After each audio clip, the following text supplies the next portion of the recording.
Hello guys, welcome to another video. In today's video, I'm gonna show you how to set up this Canon flash. I'm using the 580X model. The first thing you have to do is put that flash in, secure it, and then your camera should be on.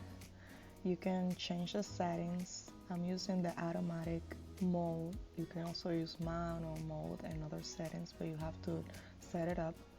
Then you turn on the flash and make sure it's in the TTL or ETTL mode. ETTL or TTL, some flashes says TTL, is for the automatic mode. Then we get ready to shoot and let's see if it works.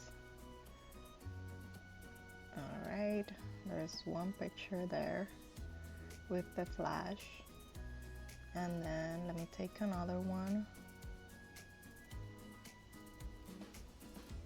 There you go.